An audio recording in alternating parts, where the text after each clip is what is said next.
تمہارے بیٹے کی موت کا مجھے بھی گہرا صدمہ ہے۔ میں پہلی فرصت میں اس کے قاتل تک رسائی حاصل کرنا چاہتا ہوں، میں نے ہمدردی بھرے انداز میں کہا۔ تم لوگوں کو بھی اسی سلسلے میں یہاں بلایا ہے کہ اس کیس کو حل کرنے میں تم میری مدد کرو۔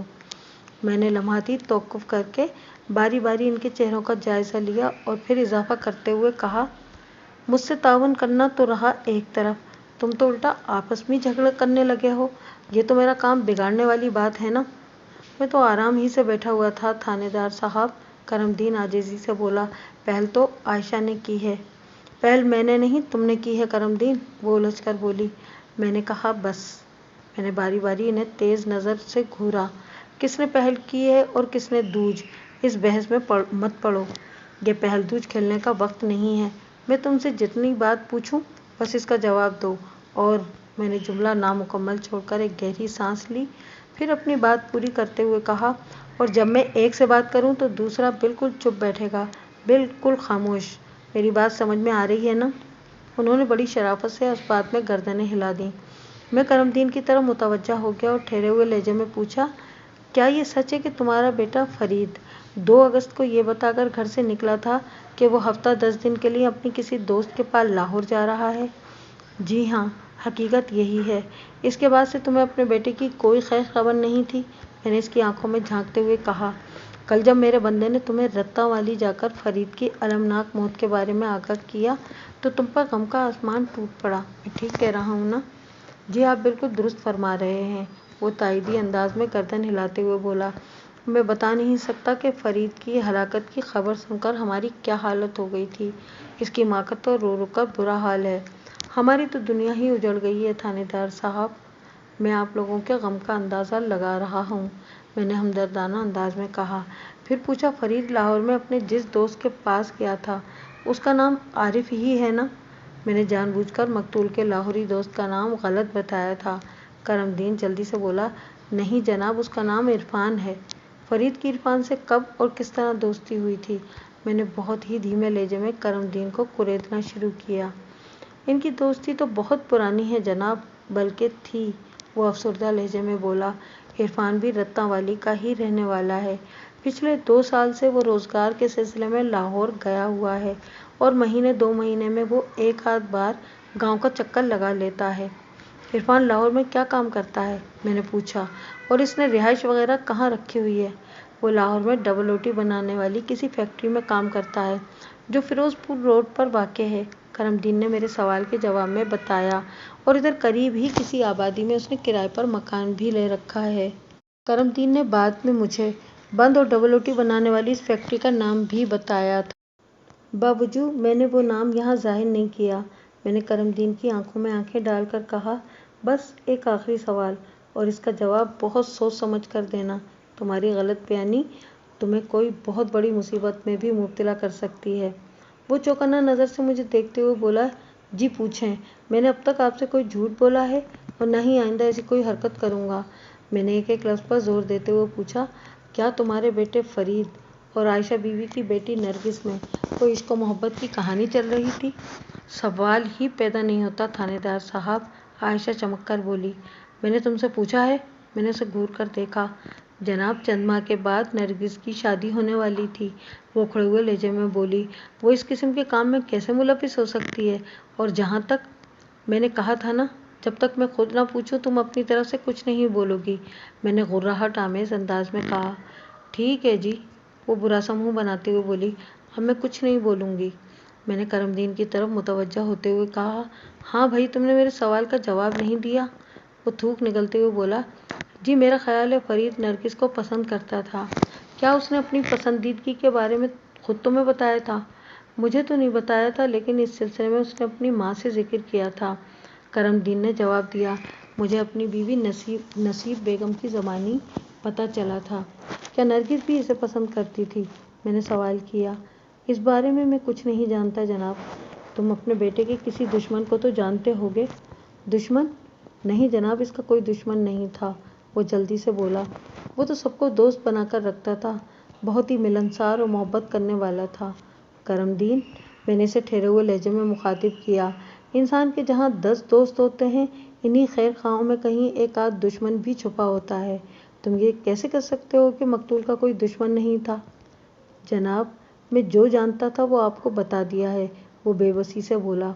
تمہارے خیال میں فرید کو کسی دوست نے موت کے گھاٹ اتارا ہوگا؟ میں نے کہا، یہ کام کوئی دوست نہیں بلکہ کوئی دشمن ہی کر سکتا ہے۔ لیکن جناب، وہ متذبذب انداز میں بولا، آپ نے تو بتایا کہ وہ اور نرگس یہاں میاں بیوی کی حیثیت سے رہ رہے تھے اور نرگس اب غائب ہے، تو کیا اس کا یہ مطلب ہے کہ… وہ جملے کو ادھورا چھوڑ کر سوالیہ نظر سے عائشہ بی بی کی طرف دیکھنے لگا۔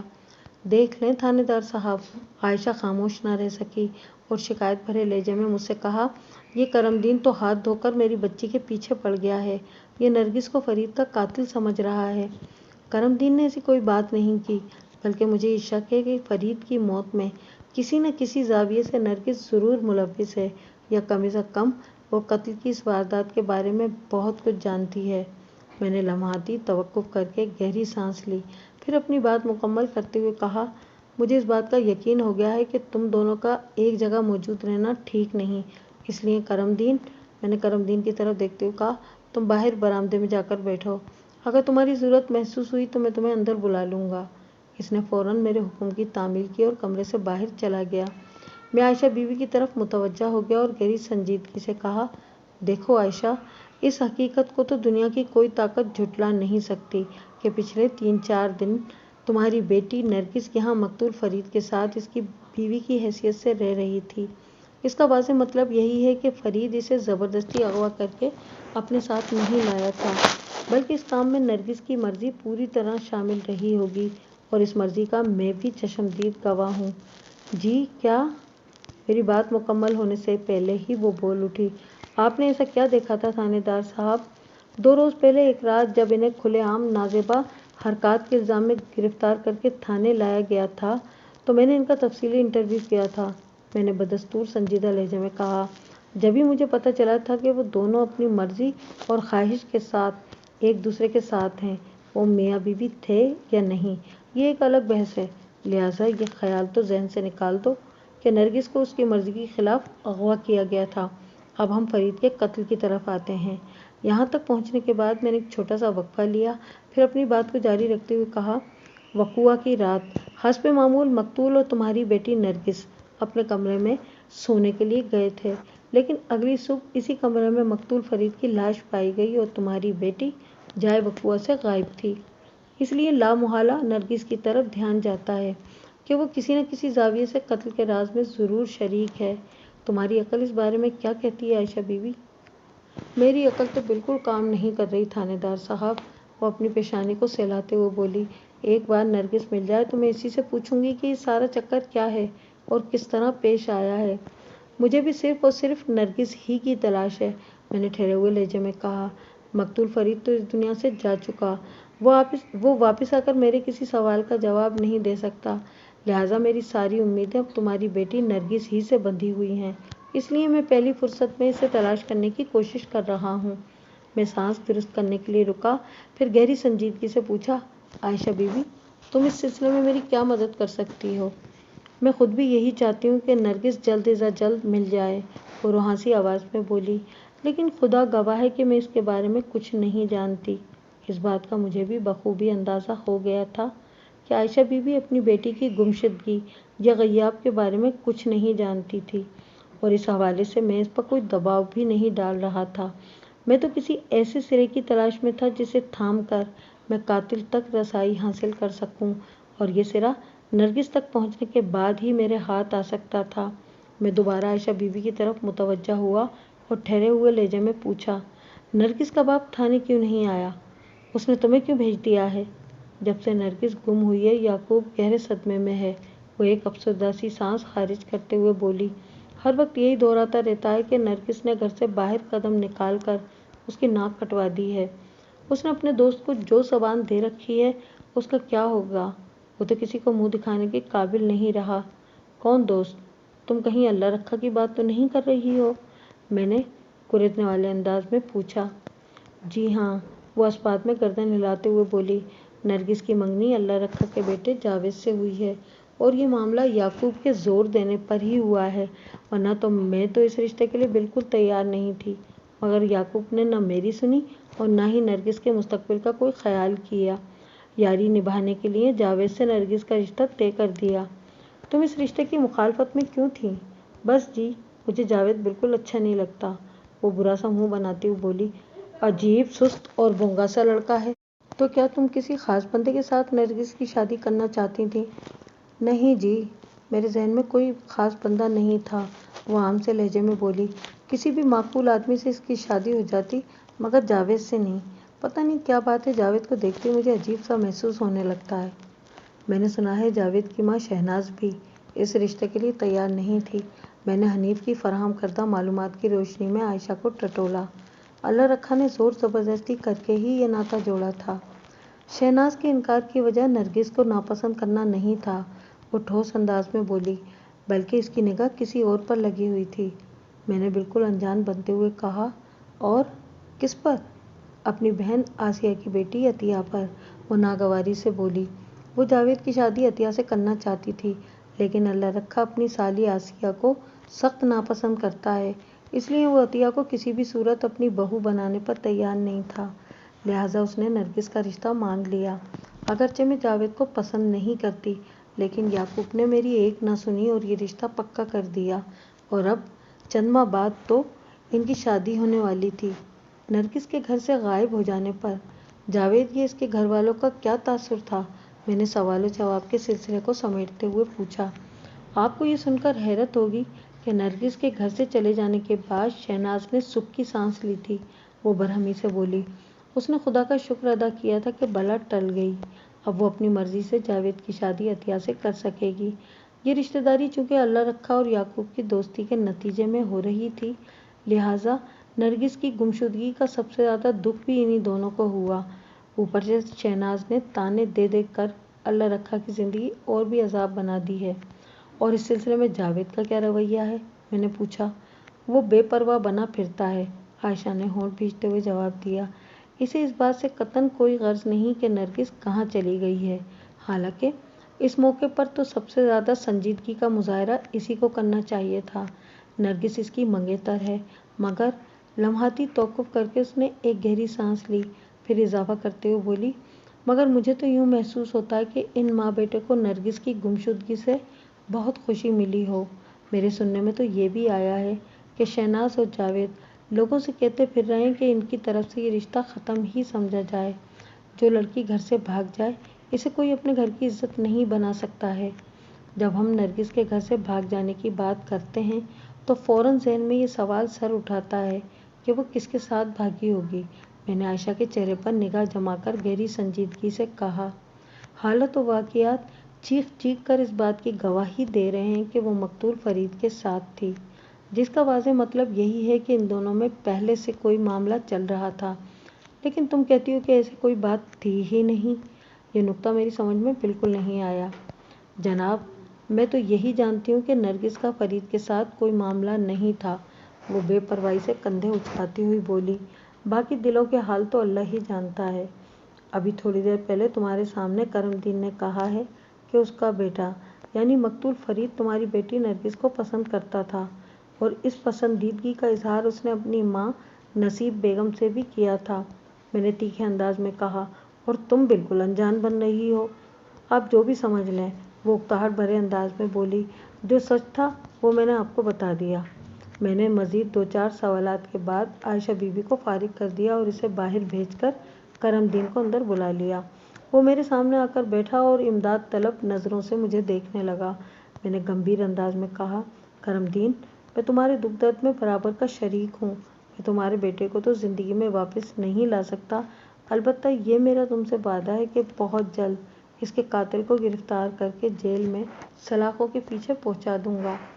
کیا آپ کو کچھ پتہ چلا کہ فرید کو کس بدبخت نے موت کے گھاٹ اتارا ہے؟ اس نے زخمی لہجے میں مجھ سے پوچھا۔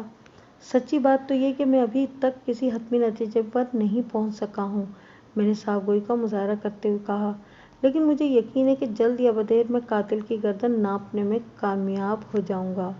بس، میں نے توقف کیا، پھر سوچ میں ڈوبے ہوئے لہجے میں کہا، بس ایک بار مجھے نرگس کا سراغ مل جائے، پھر بات کا کام بہت آسان ہو جائے گا۔ میں بھی دعا کروں گا کہ آپ جلد سے جلد نرگس کو ڈھونڈنے میں کامیاب ہو جائیں، وہ قدرے مضبوط لہجے میں بولا۔ آمین، میں نے تہہ دل سے کہا، پھر اسے ہدایت کی کہ کرم دین اگر اس دوران میں تمہیں کوئی خاص بات پتہ چلے تو مجھے ضرور بتانا۔ قاتل کی تلاش کے سلسلے میں مجھے تمہارے تعاون کی اشد ضرورت ہے۔ جی، میں آپ کے حکم کی تعمیر کروں گا، وہ بڑی فرمانبرداری سے بولا۔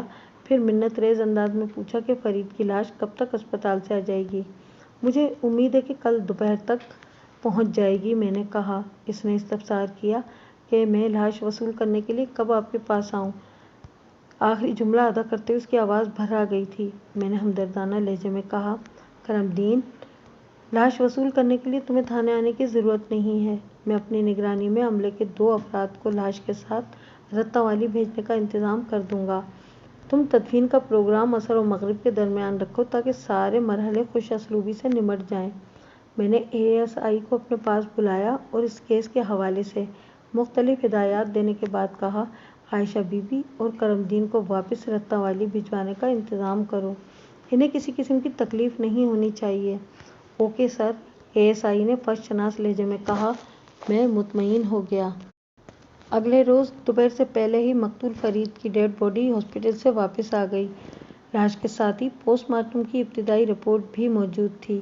میں نے کاغذی کارروائی مکمل کرنے کے بعد لاش وصول کر لی اور اپنے کمرے میں بیٹھ کر مذکورہ رپورٹ کا مطالعہ کرنے لگا۔ اس رپورٹ کے مطابق مقتول فرید کی موت 7 اور 8 اگست کی درمیانی رات 1 اور 2 بجے کے درمیان واقع ہوئی تھی۔ رپورٹ میں اس امر کی جانب اشارہ کیا گیا تھا کہ موت کے وقت مقتول گہری بے ہوشی کی حالت میں تھا۔ اس میں کسی قسم کی مزاحمت کرنے کی سکت باقی نہیں تھی۔ تاہم موت کا واضح سبب وہی خطرناک قاتل خنجر تھا جو اس کے سینے میں پیوست ملا تھا۔ پوسٹ مارٹم کی رپورٹ کے ساتھ ہی کیمیکل ایگزامنر کی تفصیلی رپورٹ بھی منسلک تھی، جس میں بعض سنسنی خیز انکشاف کیے گئے تھے۔ مقتول کے معدے سے حاصل کیے گئے ایک نمونے میں بے ہوشی کی دوا کے آثار ملے تھے، یعنی وقوعہ کی رات اسے کھانے میں بے ہوشی کی دوا دی گئی تھی، جس کے زیر اثر وہ بے خبر اور گہری نیند میں چلا گیا تھا۔ لہٰذا جس قاتل نے بڑی بے رحمی سے اس کے سینے میں خنجر اتارا تو وہ اپنے بچاؤ کے لیے ہاتھ پاؤں کو حرکت میں بھی نہ لا سکا اور بغیر تڑپے پھڑکے اس نے موت کو گلے لگا لیا۔ پوسٹ مارٹم رپورٹ اور اس کے ساتھ منسلک ایک کیمیکل ایگزامنر کے تجزیے نے میرے بہت سے خدشات کی تصدیق کر دی۔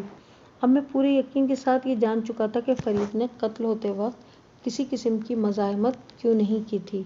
نعمت بی بی کے تفصیلی بیان کی روشنی میں یہ بات سامنے آئی تھی کہ وقوعہ کی رات نرگس اپنا اور مقتول کا کھانا بیٹھک میں لے کر گئی تھی۔ دونوں مبینہ میاں بیوی نے رات کا کھانا ایک ساتھ بیٹھک میں بیٹھ کر کھایا تھا، پھر اندر سے کنڈی لگا کر سو گئے تھے۔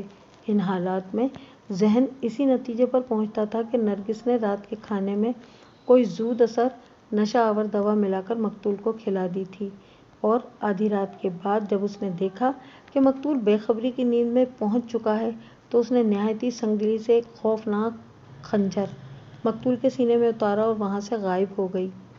یہ سب کچھ سوچنا بہت آسان تھا اور بالکل منطقی بھی نظر آتا تھا، لیکن اس کے ساتھ ہی یہ تھیوری چند توجہ طلب سوالات کو بھی جنم دیتی تھی، اور ان سوالات کے تسلی بخش جوابات حاصل کیے بغیر کسی راسخ اور حتمی نتیجے پر پہنچنا ممکن نہیں تھا۔